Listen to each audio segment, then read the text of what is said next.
really got to think. Like any question that makes somebody go, I got to think. That's a good question. Nobody knows what the fuck they like. You don't agree. So you love the question.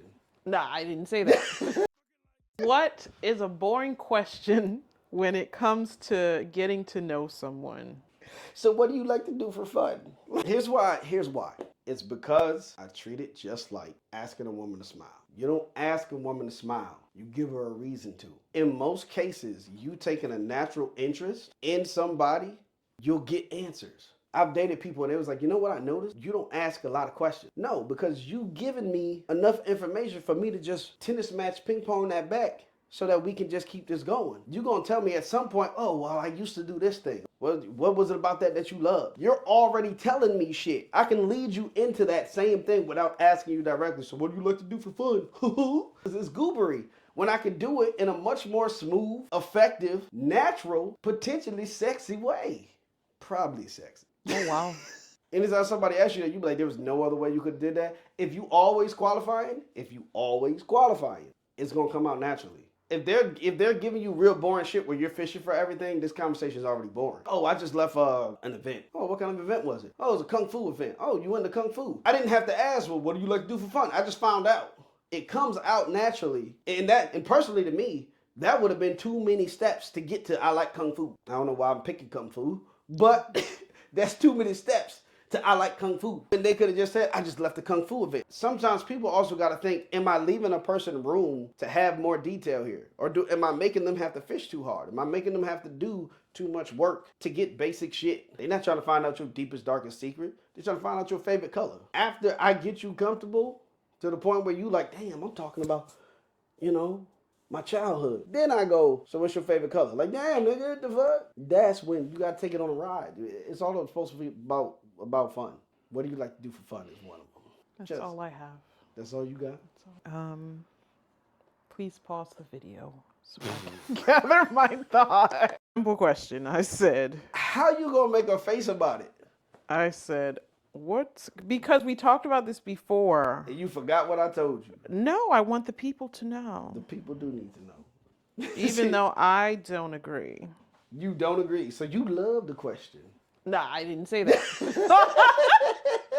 love the question. Because I always get stuck when somebody asks me. I'm just like, what do I love to do? That's why it's a bad question. So when you ask somebody the same thing, you're giving them the same thing. If you don't like being stuck, what the fuck you want somebody else to get stuck? Let me feel. Because maybe they are better than me. Let me give them wet water face too. Maybe that's how I feel. Maybe they're not, Maybe they're just like, oh, I know exactly what. If you're on the dating scene, you've been asked this before, you should know what the fuck you like. But they don't. Nobody knows what the fuck they like. They just do what the fuck they like. So if they're already doing it, here's the thing. If somebody's boring and they ain't doing nothing, all I do is watch Netflix. Will I get stuck? Would you think they're not getting stuck? Yep. You get stuck. Are you having fun when they say, what do you like to do for fun? No. So why would you be like, hey, I bet, but you know what? I bet when I say it, that shit lit. No. What? Yeah. When I say it, no. You know how crazy somebody's ego gotta be like to be like, hey, watch me say it though. Watch me say it. Watch what happened. Watch what happened. Yeah, actually. Yeah, watch what happened. Right. What do you like to do for fun? Oh my God, here go this nigga right here, bro. Oh my God, here go this nigga right here, bro. But when I say it, they're supposed to be like, well stated. Exactly. That's the exact. Yep. They're gonna be like, oh my God. What do I like to do? What do I like to do? What do I like to do? Like, wow, that really hit my soul when you said that. I'm so glad she asked me. See, it's the cadence. Yeah, because she said it. The rhythm. She said it. Of how I said it. But really what's happening is them going, what do I like to do? Which is the same shit you doing. So why would I put you through same shit? I don't know what to do. You don't know what to do either. What the fuck? That's turning every conversation, exposing it to be a virginal conversation. Because when you both virgins, neither one of y'all know what the fuck to do. How do I get to get closer to you? How do I get to know you? We both virgins right now. You right. We don't know each other. I try not to make a connection with somebody in a way that exposes the level of time that we've actually known each other. So if I just met you 5 minutes ago, I'm supposed to make it feel like you know me for 2 weeks. If I met you 5 minutes ago, say I was like doing a man on the street thing, and I'm like, hey, what do you like to do for fun? no, not even. I want to go for something bigger, like, hey, I'm gonna kiss a girl in 5 minutes, right? Say some shit like that.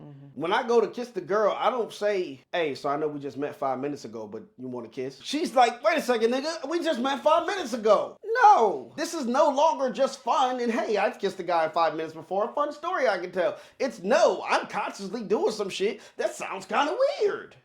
Interesting. So when you get to know somebody, the best way to get to know somebody is to pretend like you've known them your whole fucking life already. You can make you can make assumptions a little bit if you want, but whatever. But like, just pretend like you know them your whole life. Get surprised by some shit. That's the fun of it all. What do you like to do for fun? Not this conversation. Oh, I just say it. That's all I have for you. Had enough. Thanks. Instead of the boring question, what do you do for fun? What do you like to do? Yep. What the fuck am I supposed to say? So, one of the best ways to be relatable and real with people is to literally be relatable and real with them. So, for instance, sometimes like you see a comedian, they fucking up. And sometimes if they just own that they fucking up, it makes their performance better, right? So when you're trying to get to know somebody, you go, okay, what's something, like say if you wanted to take the word, that same question, what do you like to do for fun? And you want to switch that around, you go, or what's your perfect day off? They're left to tell you what they like to do for fun. They give you boring shit, like I want to take a nap and watch Netflix. Since you always be qualifying, you like, this motherfucker boring. I mean, Sundays are a day of rest. But that's why so I wouldn't. That's why I say, what's your perfect day off? Okay. You know, you can't say money's no object and shit, because then they'd be like, oh, I'm going to go to Japan. First of all, it would take you the whole day to get to Japan. Slow it the fuck down. You get what I'm saying? But if you go, what's your perfect day off? It feels like it fits the frame of what do you like to do for fun, because it's such a straightforward answer question. It gives so much more interpretation. Another question that I do sometimes on first dates, I'll ask people stuff such as, what's the longest phone call you ever had? Because I know that in my life, I've had some pretty long phone calls. Most people haven't had phone calls as long as the phone calls I've had. But that lets me know if this person is a talker. And then some people are like, man, I don't know, maybe an hour, 2 hours. I'm like, you probably don't remember. What the fuck? You 35 and the longest conversation you ever had was 2 hours? Ain't no goddamn way. That means you ain't connecting with nobody through the phone. You didn't even do it when you was teenagers? No way. But since I'm always qualifying, I'm looking at those things. I'm asking questions that help or expose things about a person. So I'll say, what's your petty deal breaker? I'm like, it's something that should not matter as much as it matters to you. To me, I can't be with nobody who believes that red velvet cake is just chocolate cake colored red. What's wrong with your taste buds? They don't even taste the same, right? It's very black of you. It should not mean as much as it does to me, but it feels real weird when somebody's like, oh, that's just chocolate cake with whatever. You sound ignorant. You sound dumb. To me, because they don't taste the same. They don't look the same. And you're like, well, there's cocoa in both of them. Yeah, there's also actual chocolate in chocolate cake and no actual chocolate in red velvet. So if I'm qualifying and I'm like, yo, this person's really gonna argue they ass off to try to say it's the same shit. Man, what the pussy like at this point? Like what's really going down with it? God. Because at this point, like, there better be some extra benefits, because I'm gonna have this argument all the time. It's a petty deal breaker. I've met women that said the way a guy held his fork, because he held it like a toddler. I've met people say, oh, just the way that somebody was chewing their food. Petty deal breaker is a fun question, because you get to really see just how shallow somebody can be with their shit. And if you always qualify and you like, damn, do I make the cut? Right? So that's another first date question that I like to ask people. Questions that help uncover and expose, not interview. That's all I have. Thank you. Yeah. It's been nice. You sure? Yeah. I love you. You should. Thank you.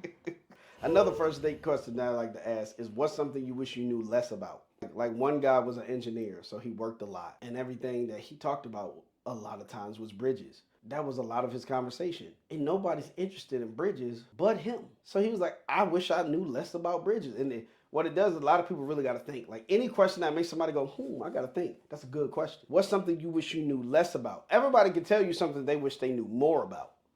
I wish I knew more about cooking. I wish I knew. And that's not a bad question. It's not utterly boring. It does tell you some stuff. But if you want to ask a question that's also fun for somebody, it's got to be a thought-provoking question. It's got to be something that makes them go, you know what? I don't think anybody's ever asked me that before. Another one that I do, so you just won the lottery. What's the first thing you doing? And then I'll ask them, I'll qualify it. I'll say a big lottery and a little lottery.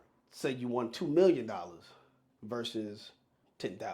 And you find out so much. You're going to find out if they suck with money.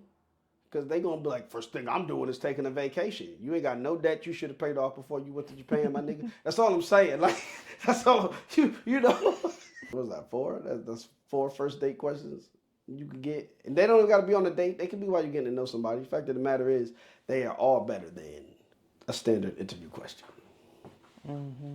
You want another one? I should do 5. You want to do 5? So even, not an even. I tell them, I ask, what do they identify as? A panda. Feel me? We having fun immediately right now. Either they gonna be confused or they gonna answer the way that you just answered. Another way that I do it is, for instance, is like nerddoms or things that you like to do. I'll say, how many cultures are you a part of? Or how many fandoms are you a part of? Well, I'm black. That's a culture I'm a part of. I'm down with comic books. I like superheroes and shit. I'm down with that. That's the culture I'm a part of. I love music. I try to do music. I perform music. That's the culture I'm a part of. I love comedy. That's the culture. I identify as a comedian, a singer. You learn all those things by asking somebody, what cultures do you identify as? And they are all still questions that fill the gap of, what do you like to do for fun? Because you'll get the same information in a much more captivating, interesting, fun way that you can play with, whether they identify as a panda or not. I don't know why that came up. And you answered it fast as hell, too. You answered it fast as hell, too. I identify as a bear. So I wasn't judging, but I was like, damn, we really might be friends. Like, we looked like, what? I don't know why. That came out real fast. It did. What do you identify as? Panda. It wasn't even 3 seconds. You barely took a heartbeat. No. I think I was saying the most outrageous thing I could think of. I feel like pandas have a very stress-free life. And if a dude's like, yo, this girl weird, that's not the nigga for you. True. He not fun. He not fun. You know, if he go with, I want to be a hood nigga. Yeah. You know what? I identify as a Rottweiler. Nigga, what? A pit bull. Come on, bro. What are we doing here? But that's still, if you always qualifying, right, lets you know, you ask questions that lend the person to either ask more questions. That's the best questions you could ask. Fucking like Ted.